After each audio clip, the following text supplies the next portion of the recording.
What has been the moment, the tipping point, the moment when you realised I really do need to take this seriously? Well, there were several things that happened to me. The first, the Washington plates, of course, was a very big thing, like realizing these weird coincidences, realizing the thing with Menzel. A third thing is that I was one of those who was fed with the stigma in some ways. Like I was marinated in the stigma as a scientist for a long time. And I thought that, oh, all the people who work with UFOs are a little bit weird or crazy because I seen this, they show you some TV documentary series in Sweden and you look at these people say, oh, I don't have much in common with them. You think a little.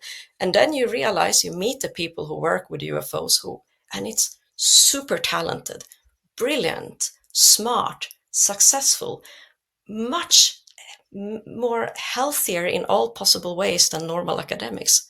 I seriously believe that there's a much like healthier attitude to life among the ufologists than among the academics. And And you a lot of suddenly, those people are scientists too, aren't they? I mean, there's a lot of people in science who you and I know who are taking a very close interest in this subject, but they don't want to flag publicly their interest. A lot of scientists are engaging with this phenomenon like never before. Is that your experience? exactly, it's a lot of scientists who are very engaged in that. It's really a lot of scientists. I think there is also some intelligence services interested in scientists who work on that, and I will not say anything more about it. But that has also been something that has made me think that it seems to be really serious, and people don't understand how serious it is. So I suspect, I might be wrong, but my impression at this moment is that the stigma has been really. I support the people who think that the stigma was carefully designed, and where stigma didn't help to stop the scientists, enter other parties to stop to try to slow down the scientists. That's my impression. Can I ask you this as a scientist, and especially as a female scientist working in this field, have you been subjected to, if you like, stigmatizing treatment? Have you been ostracized in any way by your Yes. professional colleagues? Yes, and it's a longer story. I don't know if there's time to take it, but so it's for me. It started in 2021, in May 20, or actually end of May or beginning of June 2021, when we found these 9 transients. And as I published it, and one of my um, colleagues or my second author on that paper is Geoff Marcy. So Geoff Marcy is a very, very famous astronomer from the exoplanet community because he, together with Didier Queloz and now I lose the names, Michel Mayor, the exoplanet guys who got the Nobel Prize, he actually discovered the first exoplanets, and they were like all working on these first exoplanets, and he was nominated for a Nobel Prize. However, in 2015, 3 months after he gets this $100 million grant, which is the largest grant ever to search for um, extraterrestrial intelligence, 3 months after, he suddenly gets into a sexual harassment scandal. I didn't know him that time, but he got into this scandal, but he kept on working. He published papers. He retired. He retired and left his position. He left this breakthrough list that he was supposed to lead the SETI program, and kept kind of publishing. But however, exactly that week, as we got our 9 transients paper accepted, by pure coincidence, the National Academy of Sciences announced that they are removing Jeff as a first person ever from the National Academy of Sciences. And they do a press announcement, so it's written in the Science Journal, it's in Nature Journal, and then suddenly everyone jumped on me for how can you work with Jeff? And I start getting excluded from conferences. I get horrible social media comments. I get unpleasant phone calls. It has been so many things happening since I've been blocked from conferences. Basically, my astronomy career was kind of has been closing at that time.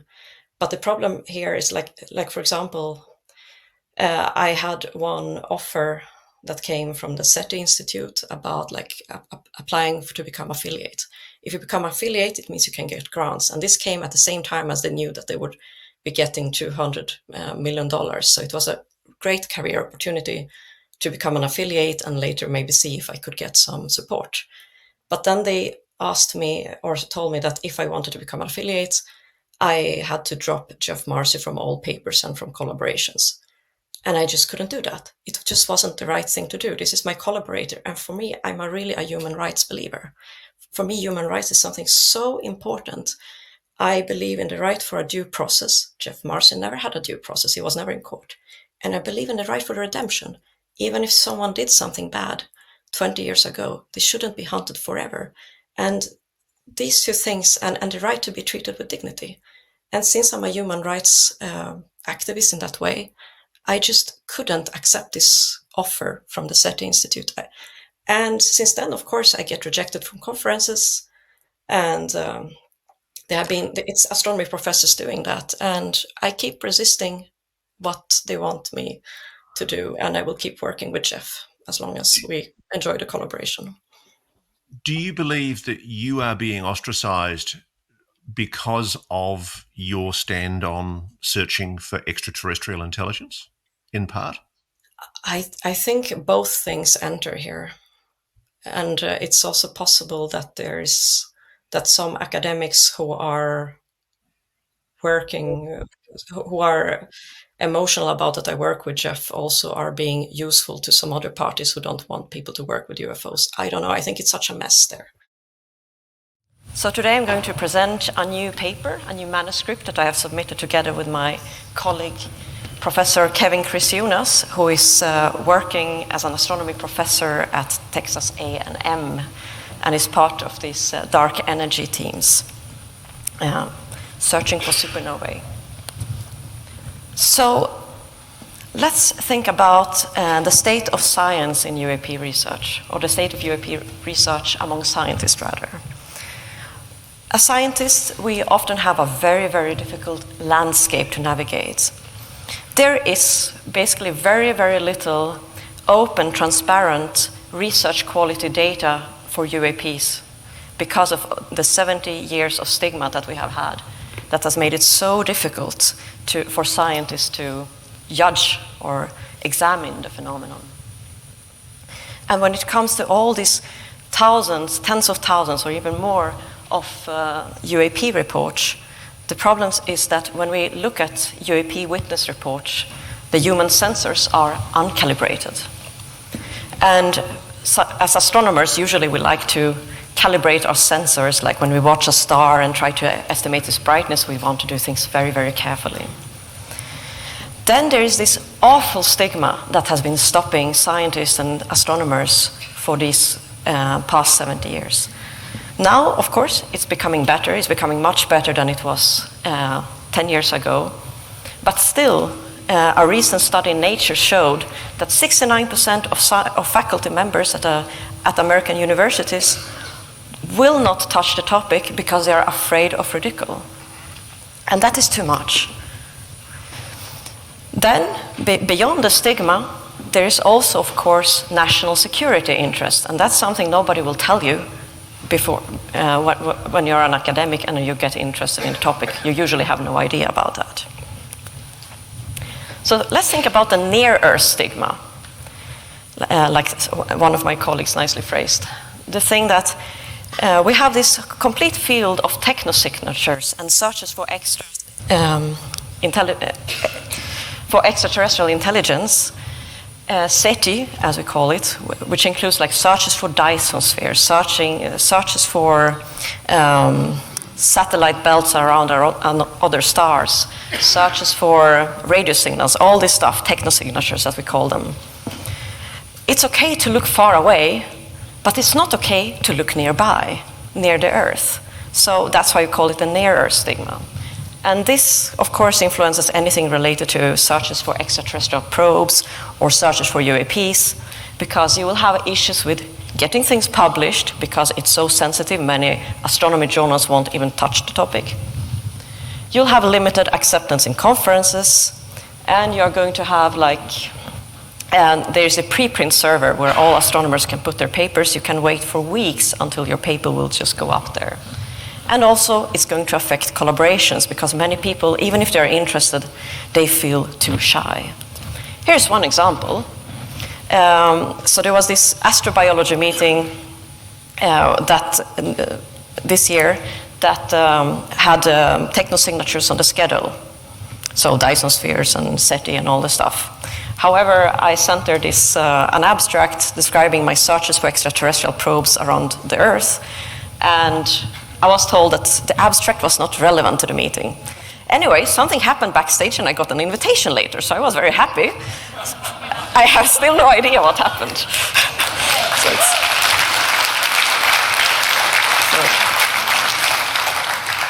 Anyway, it was a good ending to the whole story. I didn't go in the end because it was too far for a poster. Here's another example. And this is a SETI symposium fully dedicated to technosignatures. And they say that the scope of the symposium, well, the scope of the symposium does not include UAPs. Well, they haven't changed their decision yet. I just find it quite a very good example of the so-called near-Earth stigma. Please look further away for the aliens. And this comes despite that astronomers have actually seen UAPs or UFOs for hundreds of years.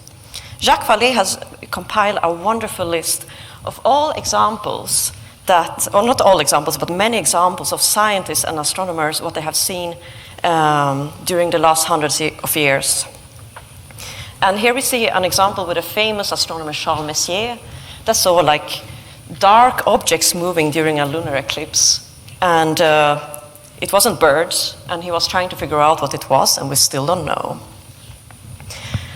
So we have this example. Then there was a survey done in the 77 in the American Astronomical Society that showed that, yes, 62 out of 1,300 astronomers had indeed seen a UFO.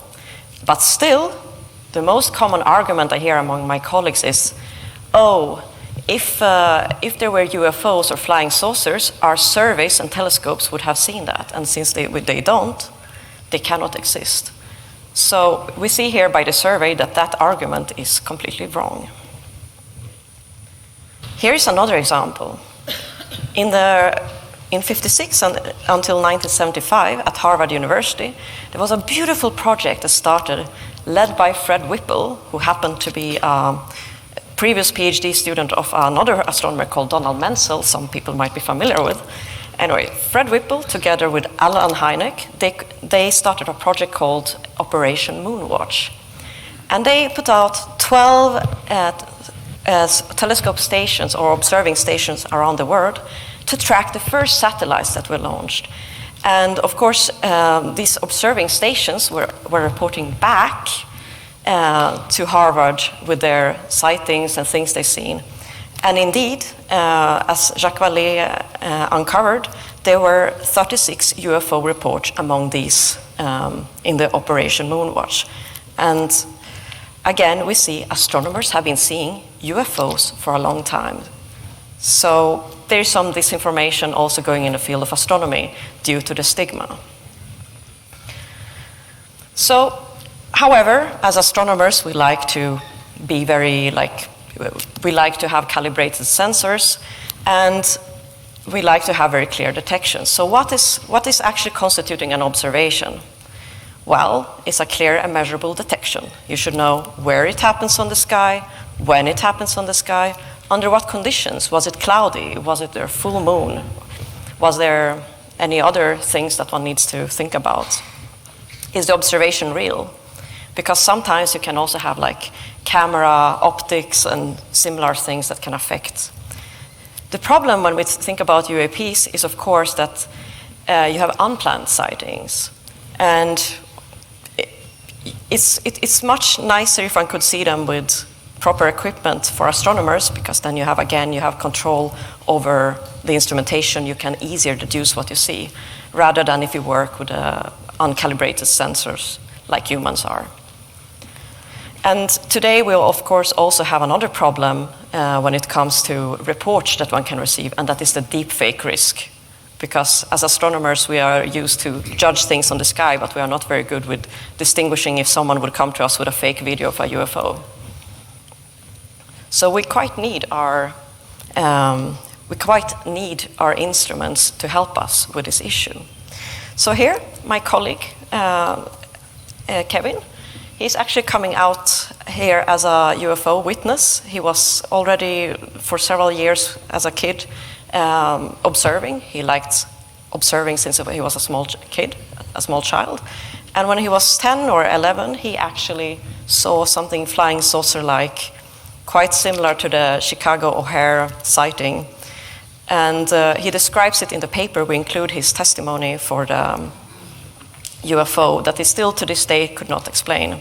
And he has around 2,000 hours of observing as a professional astronomer, and he still doesn't know what did he see, and which is how he also got interested in the topic. I think it's amazing that now professional astronomers, including those that are so high level as Kevin, come out and they tell about the UFO sightings and are ready to do it in public.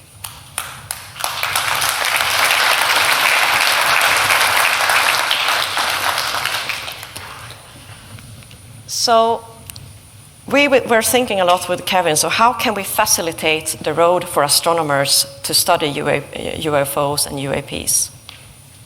Well, one thing we were thinking about that there's usually a lot of troubles, like instrumentally, when one wants to survey the entire sky.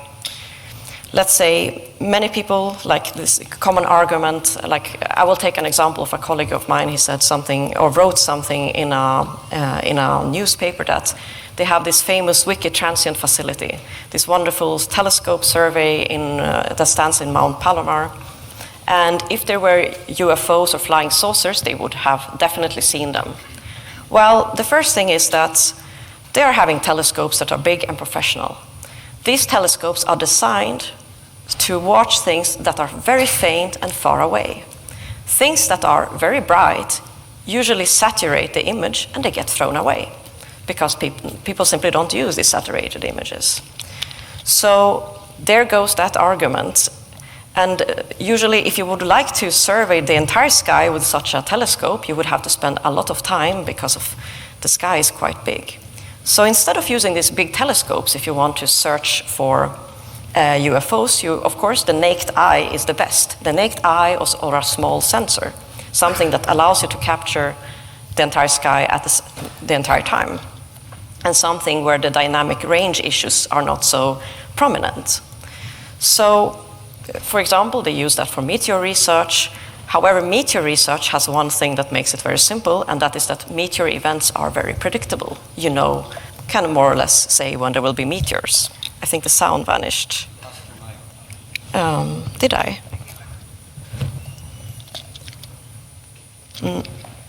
I think it's back on. Okay, so it's transient.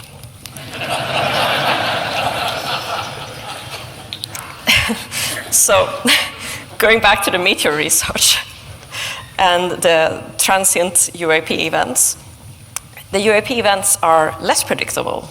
And of course, now if you want to separate the streaks from airplanes, drones, military jets, birds, ducks, and all kind of things, you're going to have a lot of work. It's not that easy.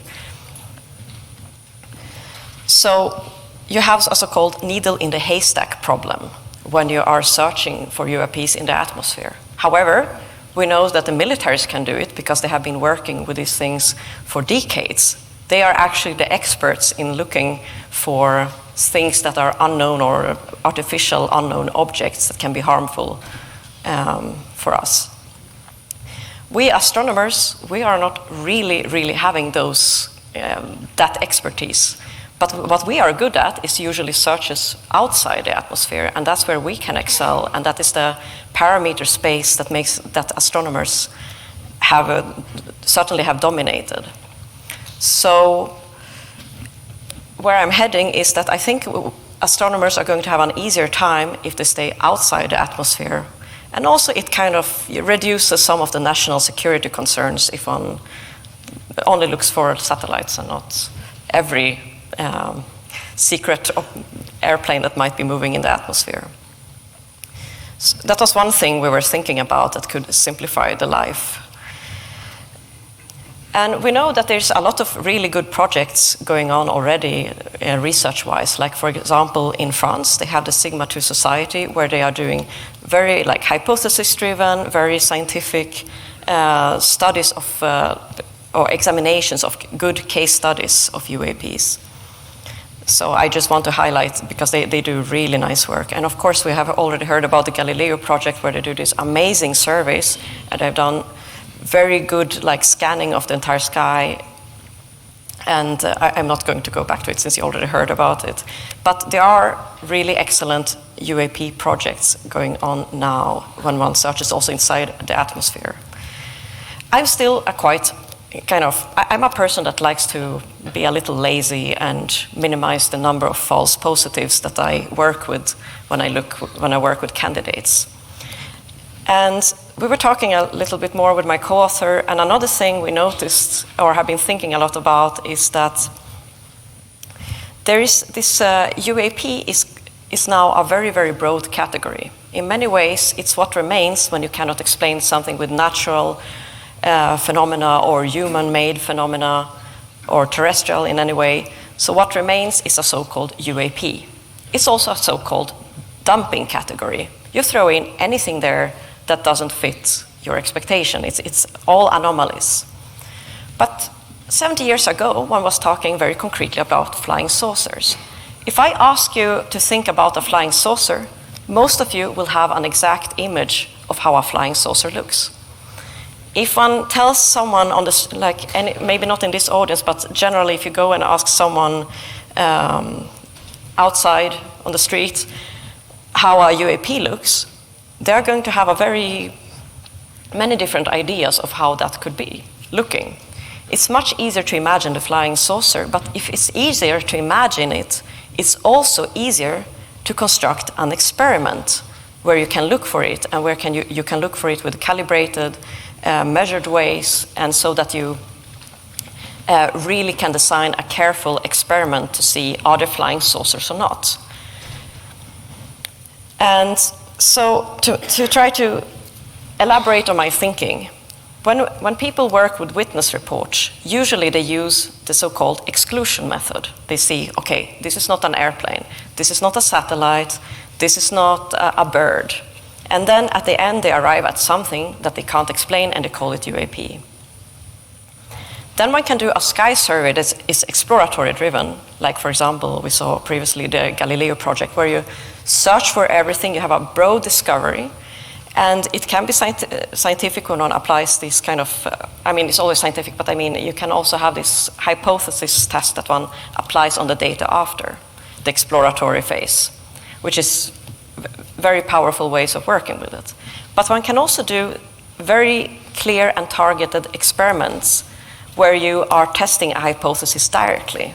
Let's say, instead of searching the entire sky for everything and later applying exclusion method and seeing what remains, you can search directly for this, let's say, the flying saucers or the triangles or the orbs, metallic or shiny or anything.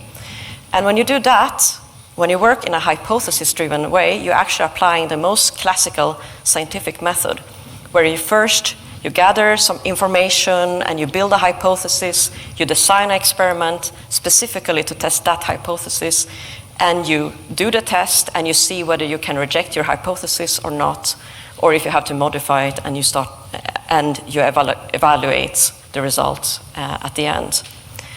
And this is something that kind of motivated also the paper writing, because many of the UAP studies aren't really following the hypothesis-driven method. And very often today I hear from my colleagues in the astronomy community saying things like, it's totally okay to study UAPs as long as you stay away from the aliens and you work agnostically. But what that means in practice is that one doesn't apply the scientific method. One goes either for doing sky surveys or witness reports, but one skips on this most elementary hypothesis-driven science.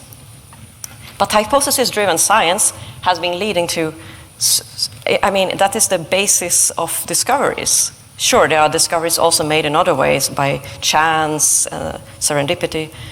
But if you look at, for example, the discovery of the acceleration of the expansion of the universe, that was a hypothesis-driven experiment. They were trying to see if the expansion of the universe was decelerating, but oppositely discovered that it was accelerating. When one found the first exoplanets, they were hypothesizing the existence of other planets. And they found, of course, other planets around other stars. Same with a supermassive black hole in the Milky Way. One had a hypothesis from beginning, one tested it, and one found it, this black hole. So I think that the UAP science needs to be redefined in order so that one can work with the hypothesis-driven methods rather than searching blindly and looking for whatever remains and call it a UAP. And one maybe even needs to rephrase the question entirely. Let's stop asking the most fundamental question that everyone is asking, what are UAPs?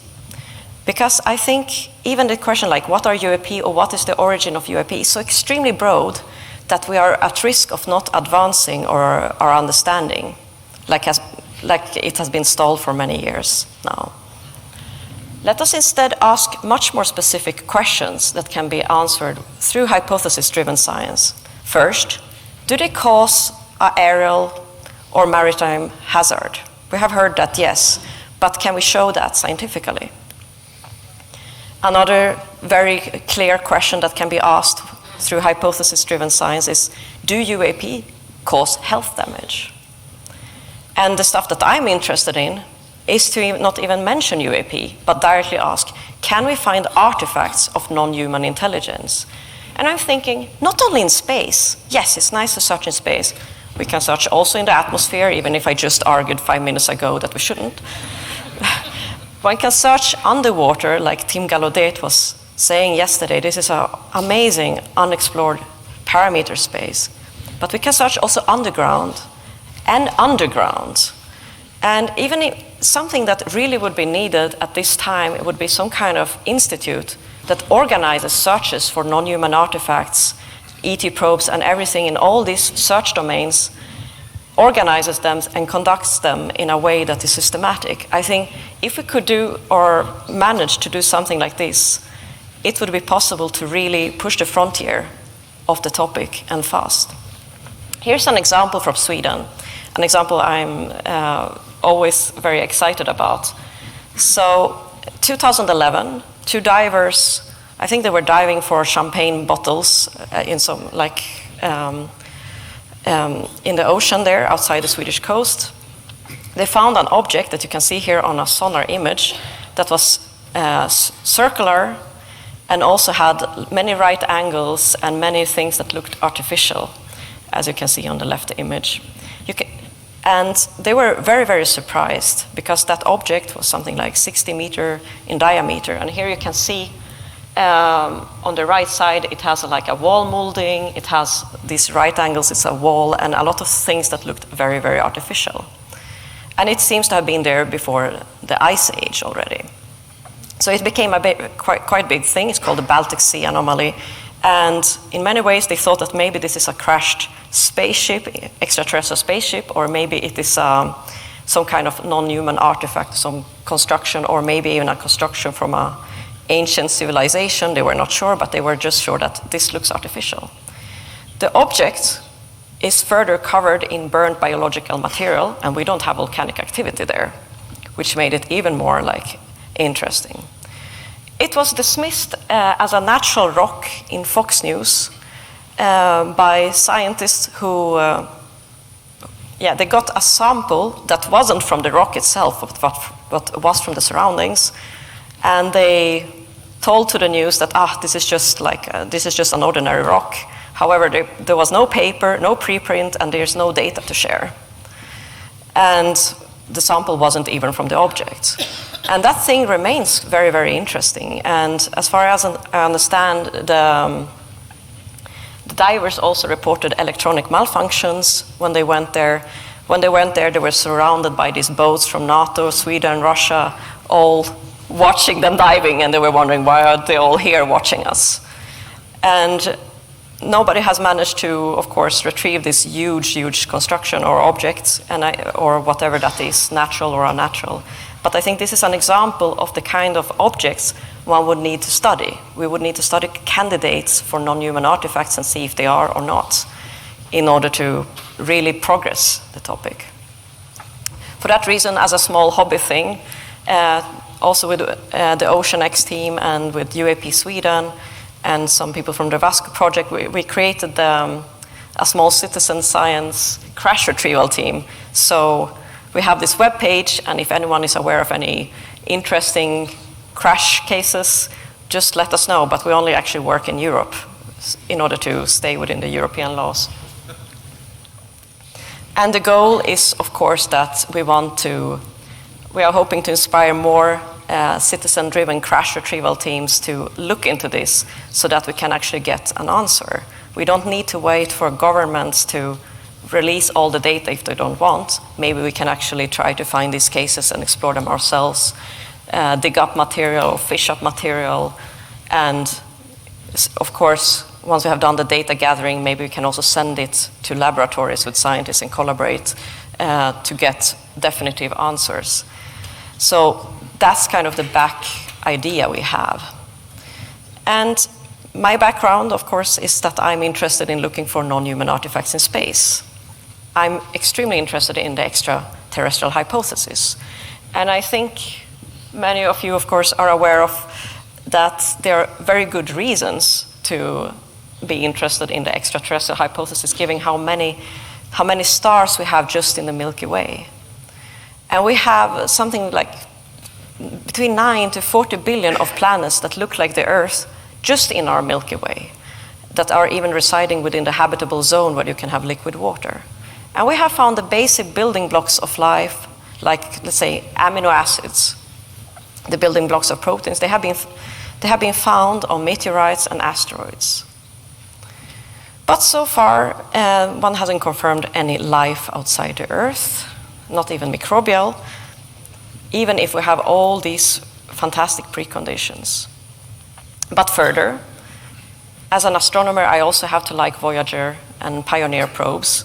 And we have our Voyager 1 has already left the solar system. So of course, now imagine if we can do this, also another civilization will be able to send out a lot of probes. That is the real reason to be interested in extraterrestrial probes. And I know the distances are vast, but surely if you can create a probe that can take care of itself a little bit, it will be able to reach another star even if it takes 100,000 years.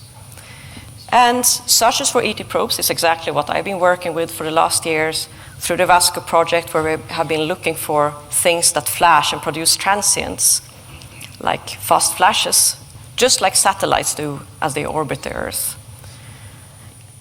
And I've been working a lot with the photographic plates, and I think many of you are familiar with my work related to the transients, where we see some weird transients in pre-Sputnik images, like multiple of them that appear and vanish. They look like satellites, or behave like satellites, except for that there were no human satellites then. And our best cases, by coincidence, fell on the 2 weekends of the Washington UFO flyover. So that has been something that really opened the eyes for me. Like, could it be so that we have detected UFOs? Now, let's think a little bit further about the idea of extraterrestrial probes. In fact, when one first started working with SETI, like Radio SETI, and Carl Sagan was involved, there were two lines one could follow. The first was using big radio telescopes, and the second was searching for probes. But using the big radio telescopes was already possible in the 60s, because the technique and technology was available. To search for probes in the 1960s was very difficult, because of one had photographic plates. We didn't have this, like today we have AI that can look through huge volume, We can digitize all these images. We have CCDs. In those times, they used photographic plates still. And it was simply not a simple thing to do. It was extremely difficult to do at that time. So radio SETI is what won, and that got all this attention. But the ideas were already there, like the idea of that one can have a probe, a Bracewell probe, something AI-driven that one could send to that another civilization could have sent to the Earth. Or von Neumann probes that are also like self-repairing and self-replicating. And Carl Sagan himself, in 1963, before he became quite anti-UAP, he estimated that if such a probe, moreover, could be traveling at relativistic speeds, the Earth could have been visited something like 10,000 times by probes, many times. So even with the physics as we know today, this is a possibility for probes to visiting the Earth. And it's also the cheapest form, or one of the cheaper forms of communicating, rather than constructing huge lasers and pointing on another star. And one has further hypothesized that one could create like big galactic probe networks where you have millions of probes communicating with each other spread over the whole galaxy. And that is a quite fascinating idea, I think, that you would have all these probes to look for, and that our own solar system might be full of 10,000s of these probes that we could search for. And we don't even have to think about faster than light travel when we work with this. This is all possible with even the most accepted mainstream physics. So we were thinking a little bit further and came up with another concept. So we thought, how can we take the idea of probes to the next generation? And so here I introduce, this is the first time I presented in an audience, the NeuroInterface probe.